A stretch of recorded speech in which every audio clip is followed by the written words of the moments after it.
That's an important number because while the 14.5 million is big, what you really want to know here in Virginia is that more than 300,000 of those Americans are Virginians who now have health insurance and the peace of mind that comes from knowing you can take your child to a hospital without going bankrupt because of the bill. The President's American Rescue Plan, which Congresswoman Spanberger helped get across the finish line, helped lower the average monthly premium on those insurance policies by 26% for those Virginians. That's more money staying in your pocket because you're hardworking Americans and you deserve it. In fact, thanks to the President's American Rescue Plan, 4 in 5 people in America who recently signed up for the health insurance offered under the Affordable Care Act could find a health plan where they paid $10 or less per month in premiums. $10 a month in premiums. Now that's a good deal. The President also has us hard at work fighting to lower the cost of the prescription drugs that you use day in, day out, and that you need. He's heard the stories from Americans in every corner of our country. Americans like Alex Smith in Minnesota, who couldn't afford the medication he needed. Alec, a 26-year-old father, died after trying to ration his insulin because he was trying to make ends meet. We pay too much for prescription drugs in America. On average, about $1,500 per person. And if you're saying to yourself right now, hey, I don't use prescription medication, so I don't have any of those costs.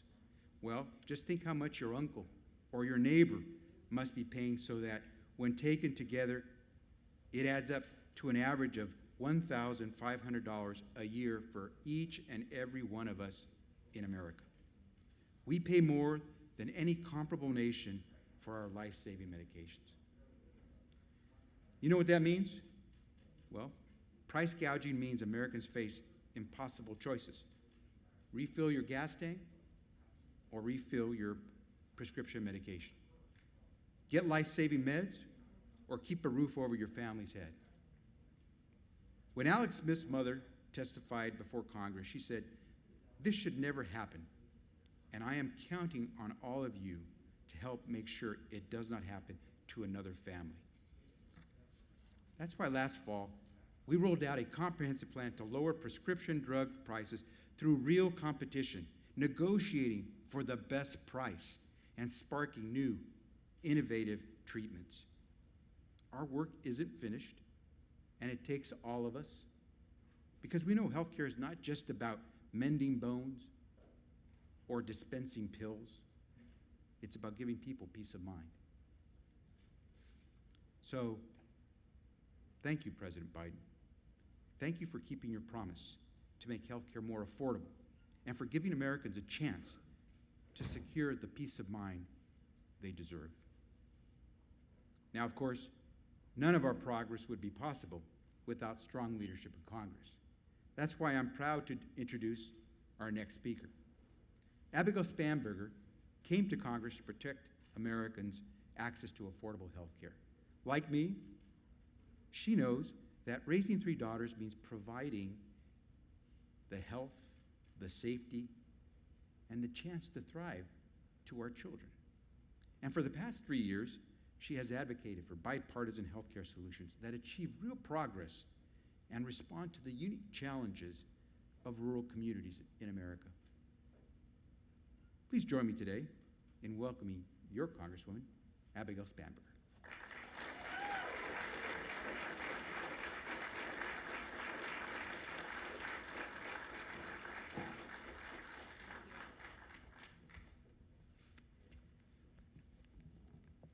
Hello, my name is Abigail Spanberger, and I am proud to serve Virginia's 7th District each and every day in Congress.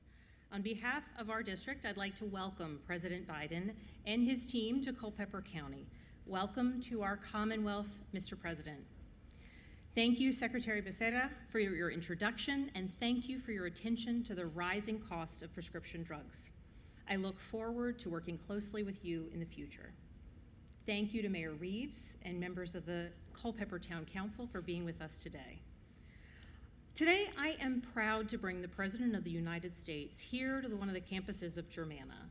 Mr. President, this institution does tremendous workforce training, and they truly have a heart for not just the careers of their students, but also for their well-being.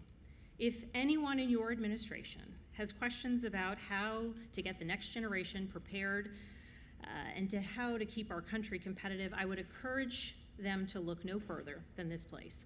Throughout the pandemic, places like Culpeper have looked out for their neighbors. People have banded together, and they've supported small businesses, first responders, police, and healthcare workers, all of whom make our communities stronger.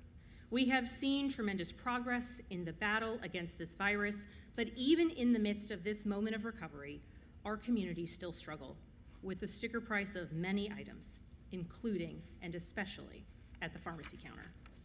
COVID has exacerbated what was already a staggering day-to-day cost for Virginia families, and we are long overdue in addressing it. Today is about bringing renewed focus and, more importantly, urgency to lowering drug prices. Since I first ran for Congress, this issue has been top of mind for my constituents. They are outraged that in the United States of America, they have to pay 10 times as much or more as patients in other countries pay for the same medication. For our neighbors with common health conditions like diabetes, heart disease, or cancer, I consistently hear about how skyrocketing drug prices are making it harder to stay ahead and harder to plan for the future. I hear about delayed payments on rent or the mortgage. I hear about parents sitting at the dining room table and deciding whether they should drain their child's education fund to help pay for their child's medication. And I hear from seniors who are skipping a meal because they cannot afford the medication they need to survive. These are the personal experiences of Virginians, of the Virginians I represent. But if you were to throw a dart anywhere on the map of the United States, you would hear these exact same stories. Part of our recovery means stopping these stories from remaining a common refrain. In Congress, I welcome any effort that can deliver lower drug prices for the people I serve. It is worth our time. Because giving Medicare the power to negotiate drug prices and giving Virginians peace of mind about an aging parent or relative, that is worth our time. And capping the price of insulin so that kids can just be kids and not have to worry about another trip to the ER, that is worth our time. And holding drug companies and PBMs accountable for increasing the prices that cancer patients pay, all behind a shroud of secrecy, that is worth our time. And lawmakers have spent a lot of time talking about lowering drug costs. And we know the American people are behind this push, but we need to buck up and get it done. The Virginians who are with us today have their stories of how high drug costs have impacted them. And Congress needs to demonstrate that we are not just listening to them, not just talking to them, but we are delivering for them. And now I have the honor of introducing one such 7th District family with a powerful story. Shannon Davis is a dedicated teacher, and she's here with her son, Joshua. And for the record, Joshua is one of the bravest constituents I have ever met, and he's already becoming one of the strongest advocates on this issue, meeting with our office, calling for changes to practices of drug middlemen, and speaking out on behalf of kids like him with type 1 diabetes. If we all displayed the leadership and the maturity of Joshua, I think we'd be able to tackle way more challenges than just the rising cost of prescription drugs. I am proud to know the Davis family, and I am proud to know that they are using their story to bring much needed attention to out-of-pocket costs and how they are impacting them and their neighbors. It is now my honor to introduce the President of the United States, President Joe Biden, and Shannon and Joshua Davis.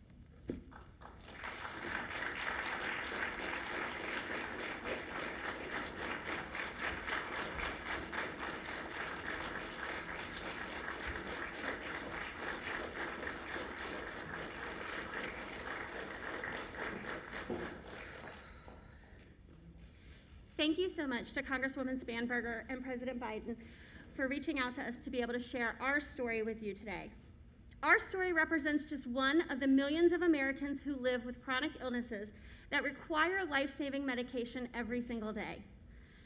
Brian, my husband, was diagnosed at the age of 28 with type 1 diabetes. previously known as juvenile diabetes, an autoimmune disease that stops your body from creating insulin. At 28 years old, that was such a surprise for a young couple married to realize that Brian would need this insulin for the rest of his life. This quickly became overwhelming when Joshua, our second child, was diagnosed before his first birthday. At the time, we had no idea how the prescription and medical costs would impact our future as a family. We are extremely privileged that we have maintained insurance for the last 17 years.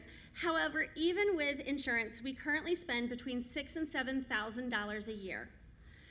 That is just our insulin cost. This does not include the insulin pump supplies, emergency glucagon, monitoring, or test strips. We have worked hard over the last 12 years since Joshua was diagnosed, and we have figured out ways to conserve our insulin when possible. You learn tricks to save money with this life-threatening disease. We will use one vial between Brian and Joshua until its every last drop is gone. We will use insulin after it is expired, even though it's not recommended. And we will push our pump sites just a little bit longer than we should. We will space out when we pick up our new prescriptions because in January, when our new high deductible has hit, we do not have thousands of dollars to go into the pharmacy and spend that money on our insulin. Everyone's experience is unique, and I have met so many families that have had to skip insulin doses or choose between their house and their electric bills or their child's insulin for the month. Joshua is only 12 years old, and on February 13th, he will have lived with type 1 diabetes for 12 years. And God willing, he will have many more years ahead of him. And in those years, I am hopeful that when he is an adult, as a country, we will have recognized that these crucial medications need to be affordable for all Americans. If insulin costs were capped at $35 per month, this would be life-changing, not only for our family, but for the millions of families impacted by diabetes. I am so thankful for the leaders who are working so hard on behalf of our families and the rest of the Americans to make this a reality. At this time, I would be honored to introduce you to one of my heroes, my son, Joshua Davis.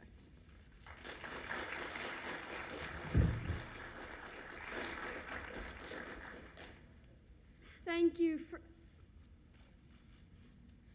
you for inviting me to share my story.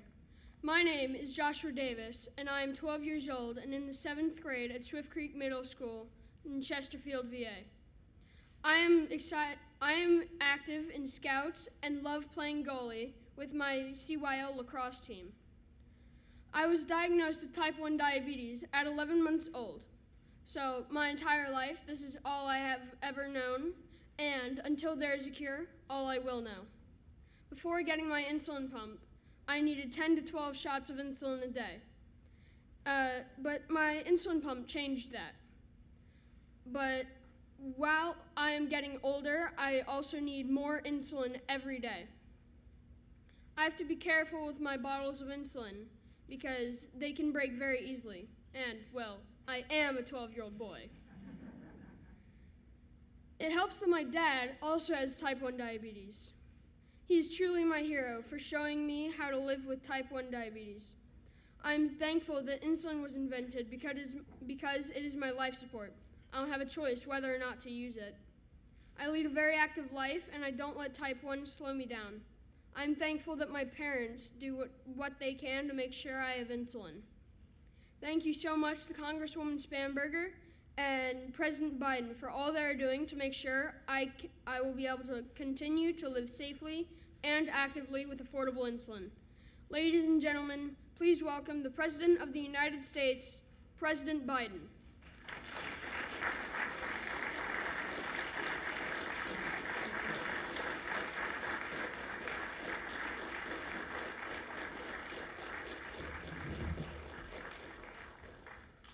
Thank you, Mr. President.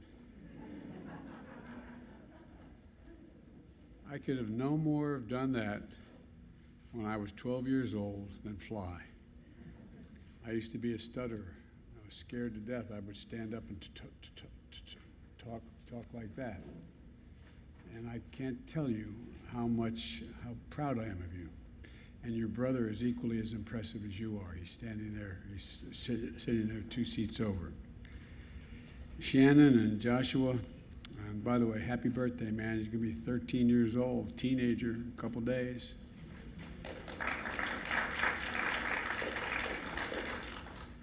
I want you to know that lowering the cost of prescription drugs is one of the reasons why I'm here with Abigail, your Congresswoman. And that's what I want to talk about with you today. Lowering the cost of health care overall as well. Lowering the cost of prescription drugs is important, and giving families like yours just a little bit more breathing room makes a gigantic difference. Before I get into that, I want to say it's good to be here at Germanna School. And by the way, Abigail, if I want to know anything about community colleges in Virginia, I go to my wife. She teaches full-time and has for the last 9 years. She's in the classroom now at community college in Northern Virginia Community College. And as she says, you know, the single best-kept secret in America is community colleges. And it really is. They are so flexible, they can do so much, so much. And if I had more time, which I don't, for all of you, I'd go into what we're going to try to do to increase the flexibility and the funding of community colleges for people. But it's great to be here with Abigail, with Congresswoman Spanberger. And in every chapter of her career, in every chapter, she's always been about one thing: service, service. I also want to thank Mark Warner and Tim Kaine, your senators here, good friends, and worked closely with me on so many things when I was a senator and now as president and when I was vice president. But they needed me in Washington today because there's votes in the Senate. I also want to thank Secretary of Health and Human Services, Javier Becerra, for 2 things. One, for answering my call when I asked him to come and be the secretary. I was worried he wouldn't. And how much he's helped us make so much progress in getting people vaccinated, getting health insurance, and making it more affordable health care. Look, health care is part of Abigail, Congresswoman, your Congresswoman's background. Back in 2017, she saw her representatives in Congress vote to repeal the Affordable Care Act. That was one of more than 100 Republican efforts. There were 100 Republican efforts since we passed it in our last administration to repeal the Affordable Care Act.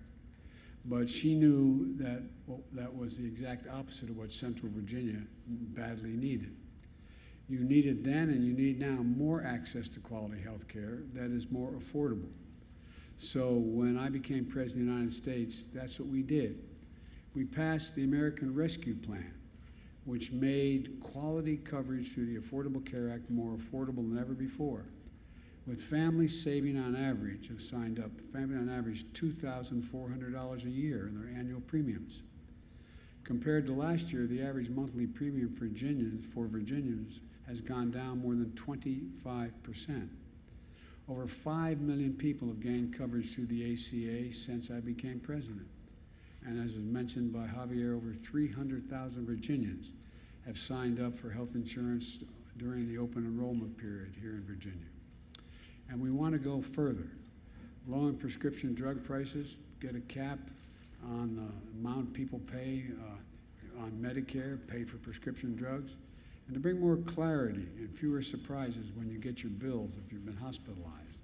So let me say a few words about each of these things now. With regard to prescription drugs, in America, we pay the highest prescription drug prices of any nation, developed nation in the world, the highest of any.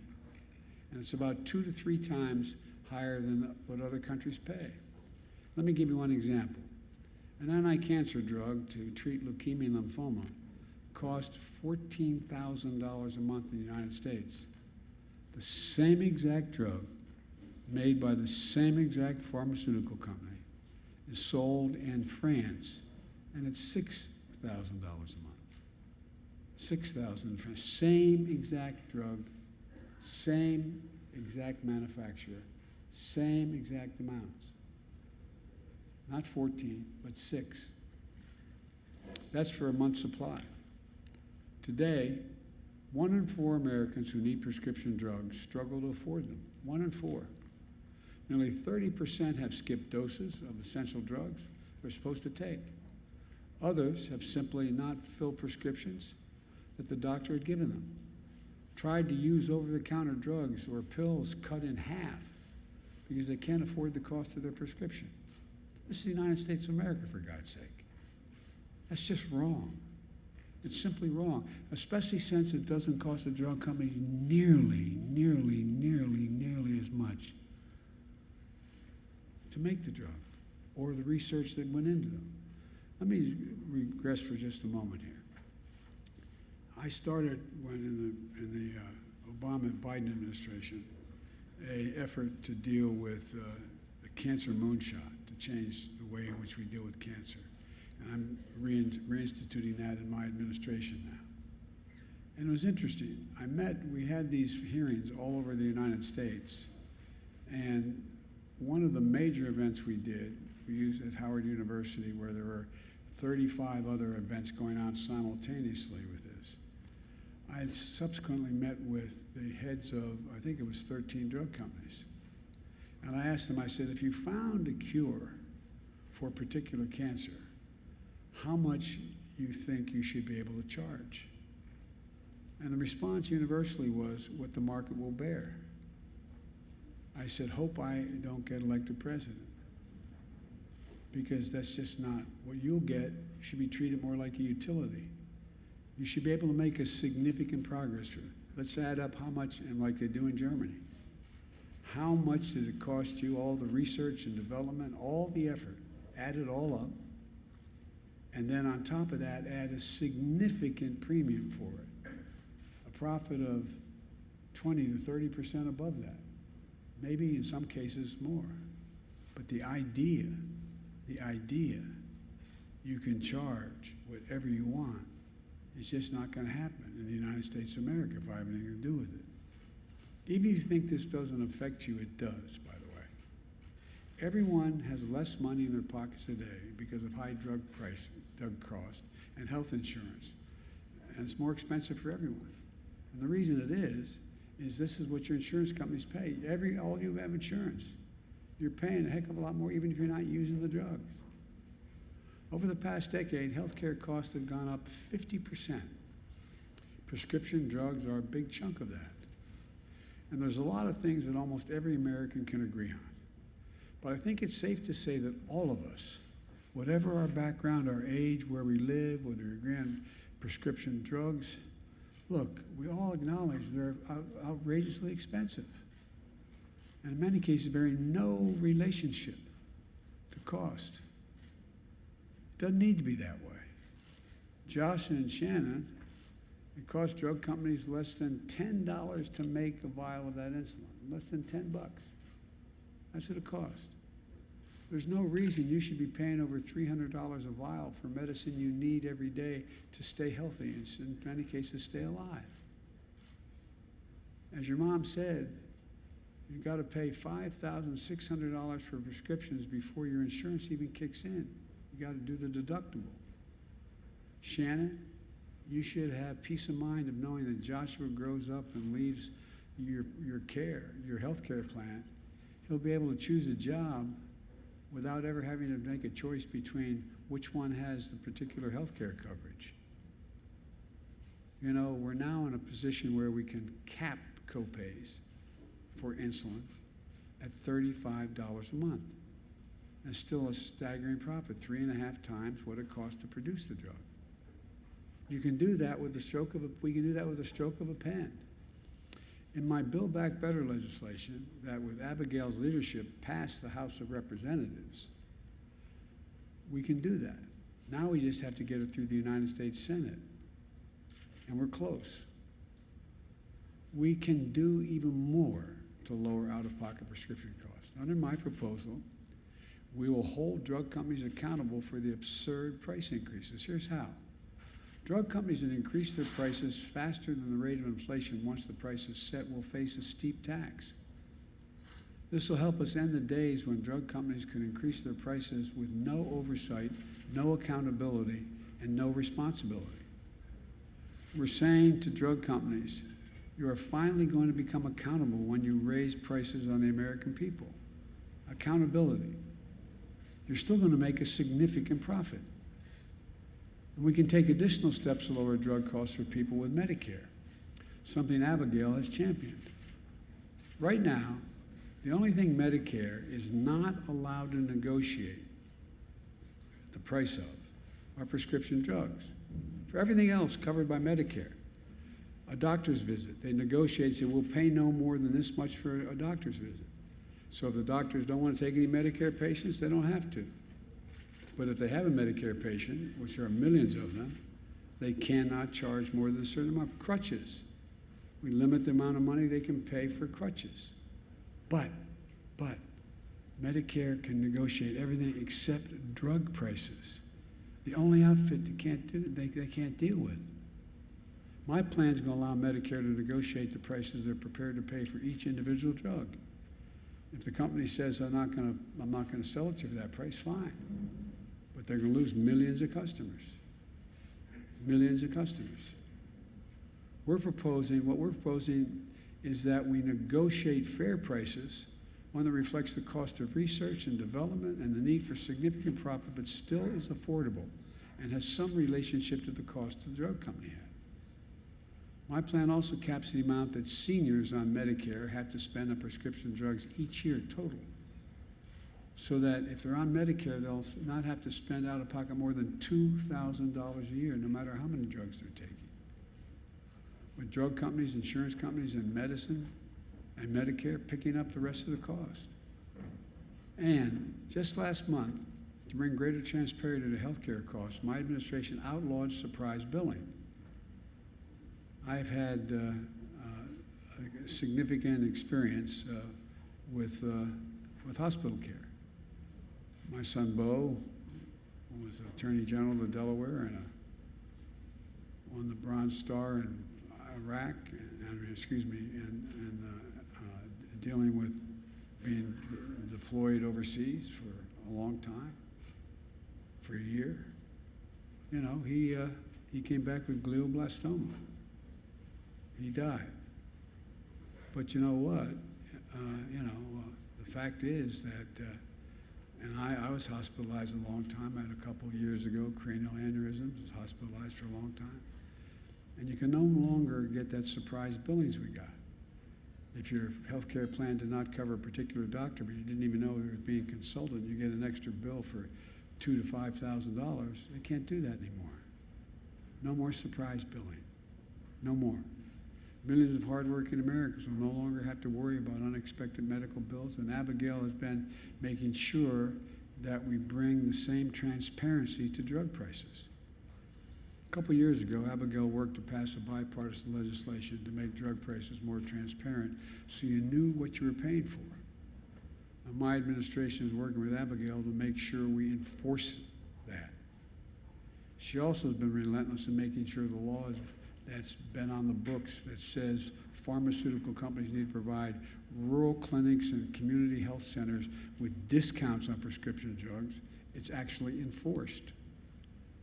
We're working together on that as well. I've long said health care should be a right, not a privilege in this country. This isn't a partisan. Diabetes, Alzheimer's, cancer, they're not partisan issues. They're not Democrat or Republican. This is about whether or not you and your loved ones can afford the health care you need and the medicines you need to stay healthy. Because we need to ease the burden on working families by making everything more affordable and accessible. Look, again, a slight digression. Inflation is up. It's up. And coming from a family when the price of gas went up, you felt it in the household, you knew what it was like, it matters. But the fact is that if we are able to do the things I'm talking about here, it'll bring down the cost for average families. Bring down the cost for average families. I don't know why they keep moving all that, but the fact is they keep down the cost for average families. And look, the fact is that we're in a situation now where, you should have peace of mind. I know food prices are up, and we're working to bring them down. As I said, I grew up in a family where the price at the pump went up, you felt it, and I understand.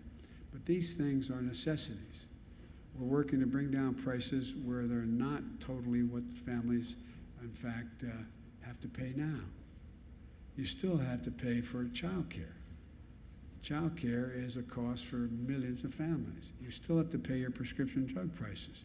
You still have to pay for health care. You want to lower the cost of living for people, help them in those areas. So there's more than one way for a family when it comes to raising their standard of living. I'm going to work like the devil to bring gas prices down, which I'm going to working to make sure that we keep strengthening the supply chains to bring the cost of energy and everything else and the goods that come to America down by helping the ports 24/7, by changing a whole range of things that, you know, what's happened with COVID has caused significant increase in prices in the supply chain. Because when a factory shuts down in another part of the world and you need that particular product in order to finish and build whatever you're working on, the price goes up exponentially, like for cars. But in the meantime, there's a lot we can do to give families extra breathing room. We can do this when we cut the cost of child care, making sure that you don't pay more than 7% of the family's income for child care. It saves thousands of dollars in families, for families. Shannon, think about what these plans would mean for you and your family. We've already made a lot of progress on the economy. Last year, more jobs were created in America than in any year in American history. Unemployment has dropped more than any year in American history. We reduced the deficit, the federal deficit, while doing both those things by $300 billion. We lowered child poverty by nearly 40% in America, more than any year in American history as a consequence of the child tax credit. And we're coming out of these challenges in a position of strength unmatched by any nation in the world. And I might add, and I note here to Sloan, that this does not raise anyone's, if you're making less than $400,000, you're not paying a single penny more in taxes. Not a single penny more in taxes. And it does not increase the deficit because it's paid for. It's fully paid for. I've had a group of major companies from Intel to General Motors to Ford to down across the board come to me and say they want to keep these programs going, increase corporate taxes to 24%, which they were supposed to be. It gets paid for. They understand the net effect on the economy is to grow it.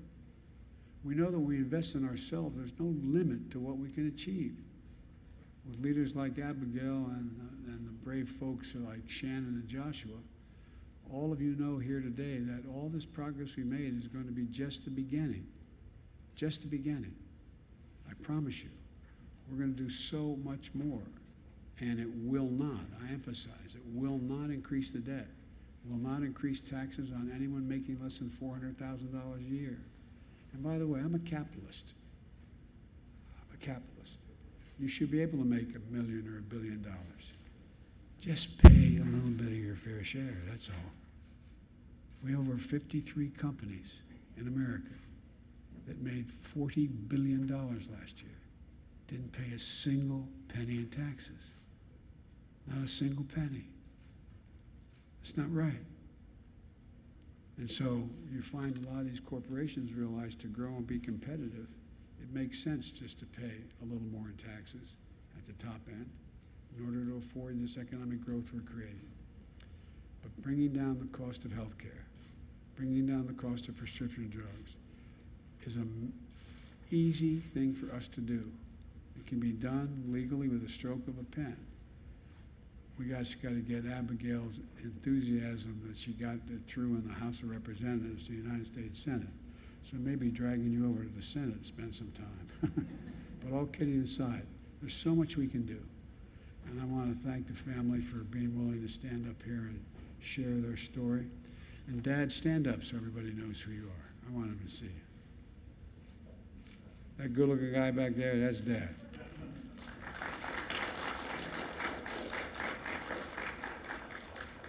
Every time I'd walk out of my grandpa's house up in Scranton, Pennsylvania, his name was Ambrose Finnegan. He was an All-American football player out in Santa Clara when he was a kid. And he used to always yell, "Joey, keep the faith." My grandmother would yell back, "No, Joey, spread it. Let's spread the faith and get this done." Thank you very, very much. Appreciate it.